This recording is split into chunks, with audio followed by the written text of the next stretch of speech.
Halos isang buwan na nung tayo po ay nag-anunsyo na tayo umaapila na mag-resign ng mga general at mga koronel. No? At kamukha po ng ating napangako, tayo ay nagbigay ng halos isang buwan. No? At last day of filing of the resignation was yesterday. Unang-una, gusto ko magpasalamat sa lahat ng mga general, sa lahat ng mga koronel na nag-resign po. No? Alam nyo, itong problemang ito ay talagang hinarap nila bilang isang institusyon. I would like to thank the Philippine National Police as a whole. Bakit? Lumalabas po sa ating data that out of 955 generals and full colonels, 12 did not comply. Pero hindi lang ho 12, no? Kung tutuusin nyo, isa na lang ang hindi nag-comply. Why? Of the 12, 5 have already retired. So that leaves us with 7. Of the 7, 6 are retiring. If we're going to look at the figures, technically, only 1 has not yet submitted the resignation out of 955. Muli, nagpapasalamat po kami, no, sa ating mga general at koronel at sa buong Philippine National Police. Ngayon, kamukha po ng ating nasabi, magkakaroon tayo ng isang 5-man advisory group. Gusto ko lang hong i-reiterate, I would like to reiterate that this is just an advisory group. They've got no salary, nothing at all, no allowance, nothing. No, they're doing this voluntarily. They're just advising. No, and who are these 5-man advisory group? Mamaya ho, babanggitin ko isa-isa. Although, ang isa po sa kanila ayaw ipapangalan yung kanyang pangalan, kaya pag-uusapan pa ho namin ito, no? O how to go about this problem. Kasi importante rin dapat ay maging transparent tayo. So I will just be announcing 4 names. So after this advisory group, ano po ang mangyayari? They will go through the records one by one. Iisa-isahin po itong mga pangalan. At pagkatapos, kung may makuwang tatanggapin ang resignation, ito ngayon ay ibibigay sa National Police Commission o sa NAPOLCOM. From then on, ang NAPOLCOM naman ang iisa-isang i-review ulit ang mga pangalang tinanggap ang resignation. Ngayon, let's go now to these 5 names. Actually, 4 names because one person, no, ay isa, ay niya pasabi ang kanyang pangalan. They are known for their unquestionable integrity, credibility, and untainted reputation. As we very well know, the first is Mayor Benjamin Magalong, who is the incumbent mayor of Baguio City. He graduated from the Philippine Military Academy and served as a Philippine Constabulary and the Philippine National Police for more than 38 years. He is a bemedal police officer who retired as Police Deputy Director General. Ang pangalawa, he is the person who will steer this committee, and we owe it that he should be the one, no? Of course, ang sinasabi ko po ay walang iba kung hindi ang ating Chief PNP. Police General Rodolfo Azurin Jr. is a current Chief of the Philippine National Police, a graduate of the Philippine Military Academy, and was the former commander of the Northern Police Area. The third is a civilian. Again, I would like to reiterate, this is purely voluntary. It has nothing to do with government work. This is just an advisory group. He is the former Secretary of the National Defense, Secretary Gilbert Chudoro Jr., a lawyer, politician, and business executive.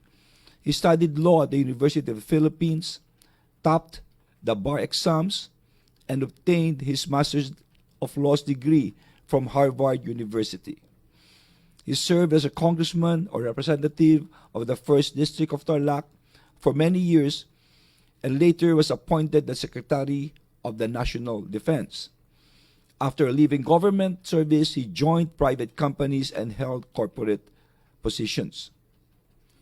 Yung pang-apat po ay si retired Major General Isagani Neres, currently the Undersecretary in the Office of the Presidential Advisor on Military Affairs, is graduate of the Philippine Military Academy who was assigned in various posts in the Philippine National Police like the Police Anti-Crime Emergency Response, the Presidential Anti-Organized Crime Task Force, and the PNP Anti-Kidnapping Group before he was appointed Undersecretary.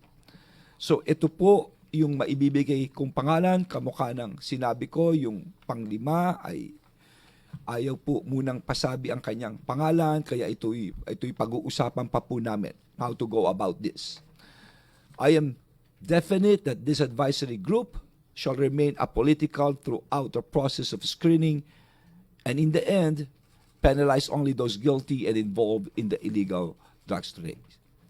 Rest assured that the government is working continuously to gain renewed and better trust, of course, the Philippine National Police, of the public as our police remain committed to their mandate to serve and protect. Lastly, maski paulit-ulit kong sasabihin, ako'y taus-pusong nagpapasalamat sa ating mga kapulisan. Talagang hinarap po nila ang hamon. They stood up to the challenge as an institution. Maraming salamat po. Thank you, Secretary Abalos. And now we open the floor to some questions. We are on a tight schedule, I believe, so we Yes. will entertain just a few questions. And I ask that you please keep your questions within this topic. Thank you. We have Maricel Halili. Is that right? Or Katrina Domingo of ABS-CBN. Okay. Good morning, sirs. Sir, may we know the profile of the lone police official who did not submit his resignation letter? If you're not allowed to divulge his name, can we just know which province he came from, his rank, and his reason for not submitting a courtesy resignation? The one who did not file the... Oo, wag na muna naming ilabas, no? Pag-usapan na lang muna natin. Sir, Anyway, kahit province or district lang? wag na muna. Sir, his reason for not submitting his courtesy resignation. Chief Asurin could better be in a position to answer this question. Sir, please. It's on. Ma'am, according to him, that's his personal prerogative po. Follow-up question. Would he be... what is the PNP or the DALG's response to his refusal to submit that courtesy resignation? We fully respect his right. As I've told you before, we are not ordering or commanding anyone. It was just an appeal. I would like to reiterate, it's an appeal. No sanctions will be done, nothing at all. But syempre, aalamin namin bakit. No? Bakit ayaw niya? Yun, aalamin talaga namin ang gusto yun. But other than those, as I've told people time and again and assured the police, no sanctions at all. Thank you. Okay, Maricel Halili, TV5. Hi sir, good morning po. Good morning. Pero sir, itong isang general or colonel na hindi nag-submit ng resignation, will he still be investigated despite his refusal? Well, actually, Maricel, no, and I would like to reiterate this again. Even without this call for resignation of the generals and colonels, there will always be continuous monitoring about drugs, continuous build-up of cases. Importante yan. Up to the lowest rank, tuloy-tuloy lang. And after this, probably it's time to even review the organization itself, the structure. Even the recruitment itself, the Philippine National Police Academy. No? Tignan, anong kulang na support, anong dapat nating maitulong pa ng gusto. Just look at the gaps. No? Kasi nga, we are now into cleansing. So, ibig sabihin nito, habang nililinis mo, dapat hindi na maulit. No? Anong kulang? So, probably, we'll have dialogues with with retired police officers, with active police. Anong kailangan ninyo? Ano dapat nating gawin pa? No, there could be gaps. Nothing is perfect. No? Yes. Sir, yung sa five-man team, yung last na kukumpleto ng five-man team, kung hindi siya pwedeng pangalanan, can you just give us a brief background? Galing ba siya sa police, militar, general? Wag na muna, mahirap na. Ayokong, it's a very sensitive issue as far as the family is concerned. No, wag na muna. Yeah. Thank you, Thank sir. you. Do you have a microphone there? Okay. Okay. Please repeat your, yeah. Apo. Sir, kasama po si General Azurin sa 5-month committee na sasala doon sa mga nag-submit ng courtesy resignation. Nag-submit na siya na, sir, ng courtesy resignation. Paano po yung magiging screening sa kanya, sir? Well, actually, in-screen na siya at nag-usap kami ng presidente tungkol dito. It is only but proper since, of course, obviously hindi tinanggap ang kanyang resignation, that he is needed there, the chief PNP, to also, steer the committee. He's in a position to give probably recent intelligence report, etc., tungkol sa committee. Sir, ano po magiging kapalaran ng mga hindi nagsumita ng courtesy resignation? Wag po kayong mag-alala sa ating mga kababayan, kamukha ng sinasabi ko, kasi marami nagsasabi noon about the human rights, etc. Kamukha ng sinabi ko po, ako'y hindi nag-order ng tao. Ako'y nag-aapila sa kanila. Sinabi ko ang problema noon, yung mga nahuli nating pagkalaki-laki mga droga, ang nahuli mga pulis, si Mayo, and then ang PIDEA. Kaya ako'y umaapila. Na nakikita namin merong mga taong nasa likod dito na umahawak ng critical na posisyon. And so, sa pag-aapilang ito, ako'y masaya dahil technically lahat, dahil isa lang no? So, they stood up to the challenge at yung isang yun, wala ho tayong bibigay na sanction. No? Karapatan niya yun. We respect that right. Pero sir, nabanggit niyo po before na magkapatuloy pa rin yung monitoring at saka investigation. Yes. Even without that resignation, ang punto ko rito, maski hindi magre-resign, maski sino, lahat yan. Dapat lang talaga maging maagap tayo ngayon. No? Kaya ako'y nananawagan kung sa mga taong bayan, sa mga kababayan natin, kung may alam kayo na mga gantong mga magsabi lamang kayo. No? At papalakasin natin ang investigative process dito. Dapat talaga matutukan ng bawat isa. Remember, ang ating protector pagdating sa mga problema, sa kriminalidad, ay ang ating kapulisyahan. Sabi nga ng konstitusyon, there should be a police force only national in character and only one police force civilian in character. No? So, klaro po iyan. Yan ang magpoprotekta sa atin. Kaya, importante, they've got the highest degree of morality. Napaka-importante niyan. Dahil mahirap naman, kamukha yung mga pulis na mga bata, lumalabang ka, hindi mo alam yung kalaban mo o yung nasa taas mo pa ang kalaban mo. Mahirap na yun. Kawawa din yung pulis na yun. At kawawa yung taong pinagsisilbihan. Opo. Sir, nabanggit po, sorry ma'am, Okay. nabanggit po na niyo sir na yun nga, kawawa yung mga possible na apektado nitong pagkakasungkot ng ilang mga opisyal natin sa illegal na droga. Sir, if ever po na napag-alaman na natin kung sino talaga yung mga may kaugnayan sa illegal na droga, isa sa publiko niyo po ba ito, sir? Well, ganito po yan. Of course, kung malakas ang kaso, demandado yan. Sa kamukha na sinabi ko, no let up in the case build-up. Demandado at papangalanan natin yan. Thank you po. Thank Salamat. you. Any further questions from the floor? Joe Manahan of ABS-CBN News Online. Hello po, this question is for Secretary Abalos Yes, and for PNP Chief Azurin. Ano pong update sa BIDA program natin?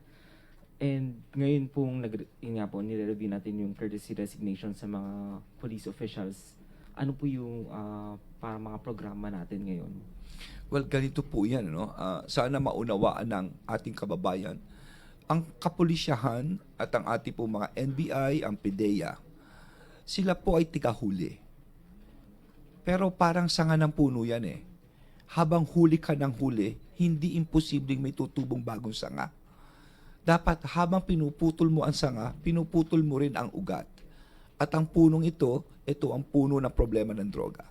Yung po ang ibig sabihin ng BIDA program. It's a whole of nation approach. Alam naman natin, kung minsan ang problema sa droga, ang tinatarget ang mga bata. Ang pressure ng barkada. Yung iba walang trabaho. Yung iba may problema sa pamilya. Low confidence level. So, diyan papasok ang interagency. Andiyan ang Department of Health for the rehabilitation. Andiyan ang DTI sa mga negosyong pwede maitulong. Andiyan ang Department of Labor sa mga trabahong pwede maitulong, mga Chamber of Commerce on the ground. Of course, andiyan ang LGUs, andiyan ang BADAC, ang Barangay Anti-Drug Abuse Council, andiyan ang ADAC, ang Anti-Drug Abuse Council, dahil from the ground, alam nila kung sinong gumagamit, bawat barangay. Alam nila kung sinong nagtutulak. Pwedeng tawagan ito at magbagong buhay. Ito masasabi ko. Ayon sa data, you will be surprised. Lahat ng nakakulong ngayon, 70% are drug-related cases. This is according to the Bureau of Jail and Management. 70%. And this is another issue na nakakatakot. Yung mga nakawala, 30% are repeat offenders or recidivists. Ibig sabihin, umuulit. So kung yung 30% na yun, magkaroon ka ng honest-to-goodness drug program na hindi sila uulit. For example, maihanap mo ng trabaho. Tapos pa-check mo kung talagang gumagamit o hindi. No? Tapos on the ground naman, I'm talking of interagency, on the ground, the church could help.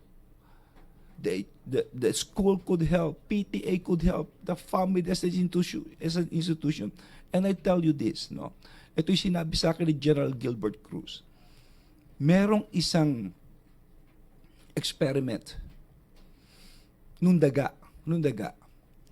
Yung mga daga, binigyan ng choice. Is it water or water laced with methamphetamine? Alam mo kung saan pumila ang daga? Doon sa drugs. Lahat ng daga naging addict. But they tweaked the experiment. Nilagyan nila maraming activities. Mga maze, mga wheels. So napagod yung daga. And after that experiment, saan pumunta daga? Sa tubig. Lahat iniwasan ang drugs. At yun ang pwedeng maitulong ng LGU sa buong Pilipinas, Luzon, Visayas, Mindanao. Maraming activities into sports, culture, etc. But have our kids have that confidence to say no to drugs. If the church is with you, the family, everyone, I tell you this, we can defeat this drug problem. That is what BIDA is all about. Sir, last na po. Ano po yung time frame ng committee and ano yung magiging process? About 3 months. No? That's sana matapos kami ng 3 months. The sooner we finish this, the better. Okay, thank you. We have time for only one more question from Alan Francisco of PTV4. Please pass the mic. Hi, sirs. Good morning po. Sir, kanina pinag-uusapan natin mga matataas itong opisyal ng PNP in particular, no? Paano, sir, kung nasa lower ranks yung mga allegedly involved sa narco-cops, paano po yung possible investigation sa kanila? Well, it's like this, no? Tuloy-tuloy talaga ang case build-up, ang monitoring. Ang tanong kasi dito, bakit inuna ang general and colonels? At inuulit ko, hindi sila ganong kadami, ha? Konti lang ito. Pero maski konti, they could do a lot of damage because they occupy very critical and very sensitive positions. So it's just like, you cut off the hydra, the head, and then yung tentacles will follow. So yung sa ilalim, yan, investigasyon na yan. Dire-diretso na yan, hanggang dulo. No?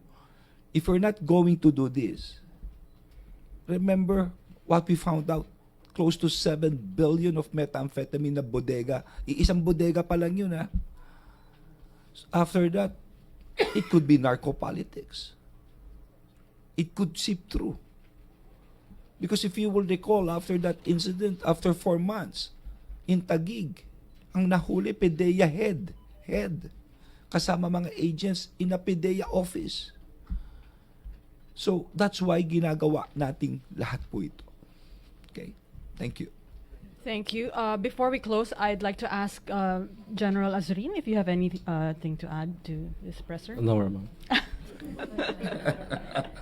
You still have time, or we're good? Sige, isa na lang before. Okay, Michelle Bilang. Good afternoon po, Secretary Abalos.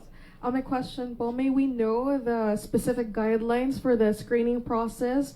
Also, how do we ensure that the screening process will be fair, objective, and transparent by the 5-man committee? Well, they will be the ones to have their own guidance, no, regulations with reference to this, no.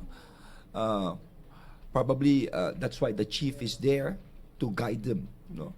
Probably pwede tayo mag-suggest ng kung paano, but at the end of the day, they will be very independent. No? Mahirap ma-influensya. Let them decide for their own. We could just provide information, intelligence report, etc. So, sir, sorry, follow-up question lang po. So, there will be no specific guidelines as to how the process will There run? is, but bibigay namin for them to approve it later on. It will also come from them. Okay. Okay? Thank you. Well, I'm sorry, but I really have to go. Oh, I have to go to the PICC. thank you Okay. so much. Thank you so much, Secretary Abalos, and of course, PNP Chief Rodolfo Azurin as well. Thank you for this morning, and we wish you all the best. Thank you, Daphne. Maraming salamat po sa inyong lahat.